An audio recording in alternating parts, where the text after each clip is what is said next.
Hi everybody, it's Kathy here and it is Sunday, so that means it is Scraplift Crafternoon time. That's right, the tribe get together with Tara, our wonderful leader, and we scraplift somebody. Today we're lifting Jessica Habe, known as Kids to Scrap on Instagram, and I chose this layout because I love it. I think it's fantastic. So let's get straight into it. I want to go and work with this layout and encourage you to have a go as well. There are now 10 of us in the crew, and if all of us are playing today, you will find everybody linked in the playlist down below. This is a great 3-picture layout.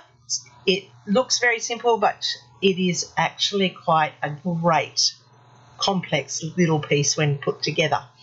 So what I'm doing here is I'm adding in some mixed media behind the 3 sections that I want to include on the layout as per Jessica's wonderful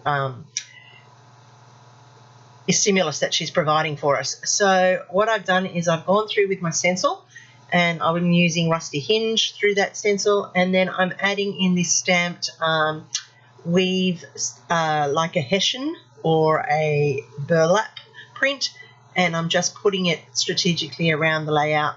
And because it's mixed media, it doesn't have to be perfect, and that's why I'm using triple and double printing with that stamp. Now with the rusty hinge again, I am actually inking the edges of this layout because I want it to stand out just a little bit. I don't like the straight edge. That's personal preference. And normally I would put a 1-inch border around it, but today I'm actually not doing that. I'm just going to go with that straight piece. Now I've got these new blades from the Creative Memories, and I am struggling with them. I am the first to admit it. I have a terrible time with them. They apparently swivel. I have a terrible time getting them in the track. I don't know what it is. I'm just having a really hard time with them. Practice makes perfect, they say, so I'm going to have to practice a bit more with them to get it right. So I'm just cutting out my circles that I'm going to need for my 3 circular pieces that Jessica has on hers. And you can see here that I cut that pink one just a little bit bigger. So I'm going to go off screen and finish cutting those out. And then I have taken some scraps that I have laying around in all the colours that I want from my photos.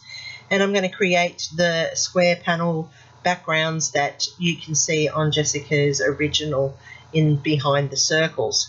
So I've got this paper which is from a paper pad that I have, and I'm just lining up squares with the rusty hinge edging, and I'm going to use them as a backing behind the circle as another layer. Now that's a very interesting little technique to put in behind layers to add texture and depth to your layer. I actually like how it looks behind the circle. I think it's a great addition. I'm using my Tim Holtz distress tool. You can use any of your distress tools, and if you don't have a distress tool, use your scissors, or you can use your fingernails to create the same roughed up edge, just to give some dimension to your outlining circles. So I'm just doing this on full here so that you can see the full process. Now I know most people know how to scuff up, but if you're new to scrapbooking, this is a technique that allows texture and depth to your layering of your papers, and it's a really quick, simple way of adding that little bit of scrunch or grunge to your page. So it does produce some paper fluff, so please make sure that you clear that off before you continue on with your layout. Now I am using double-sided tape. Some people use a tape runner. Never actually got into the gist of a tape runner. I struggle when I do use one. Maybe if I used it more. ATGs became popular for a while, and I never got on the bandwagon. I stick with my double-sided tape, and I'll continue to use my double-sided tape. So I'm just double layering these circles so that they are one on top of the other, and they don't have to be exact. They can be off center, and if you look at Jessica's, hers are a little off center for her layer.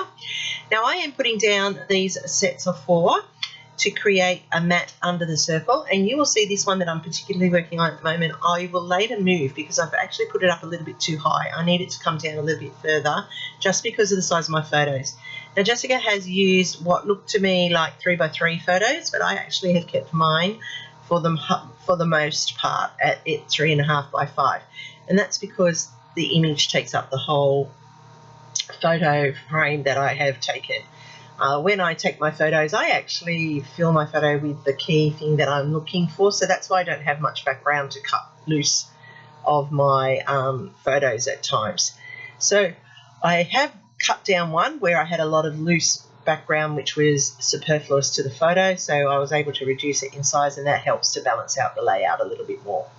I do love this square matting behind the photo of the circle, and the fact that you only see a hint of it, but it looks so effective. I just think that's a great little addition to layering on your layout.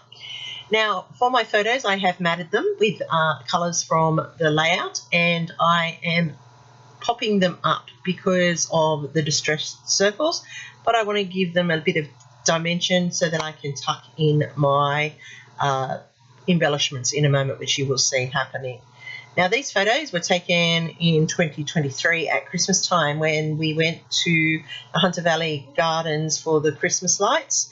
It was a great event. It was the year that my daughter and my son-in-law got married, and we went as a family group. Well, most of us went as a family group, and we spent the evening exploring the gardens. And my daughter in this photo, the one that got married, she collects teacups. She loves teacups, so I couldn't resist taking this photo of her with the giant teapot and teacups. So I am scrapping this for her finally. It's 2025, and I did it in 2023, but there's no rush. Now, my letters, I am actually going to Frankenstein an E, so you'll see that happen. It's not perfect, but it will do for this layout. And this is where I realised that I've got this up a little bit too high for what I need it to do, and I need to bring my photo down, which means I then need to just play around with it a little bit so that it all fits beautifully. So I've gone and Frankenstein that letter, and I have stuck it down in full, and you can see that. Make sure your cup is full. That's so important for her, and all of us really, if you think about it. We all need to make sure our cup is full so that we can be the best that we can be. And I also added in 2 fishtail banners down the bottom, just as Jessica has on hers. She has hers as scrap strips across the bottom of hers as an anchor point. I've turned them into fishtail banners. I'm just playing around with some flowers that I fussy cut from a piece of paper from the same pad as the gingham check, and I'm just layering up the little pieces here, like the little leaves falling down. And I just love the colour scheme. Picks up the colours from the photos, like I said, from the teacups and the teapot, plus my daughter's clothing and the lights, and I just think it's all coming together quite pretty. When I first started, I wasn't sure that the colour scheme would work, but now you can see it can, and it does. It's really important that you mix and match your colours well so that they don't rob the photo of its key places, being the hero of the layout.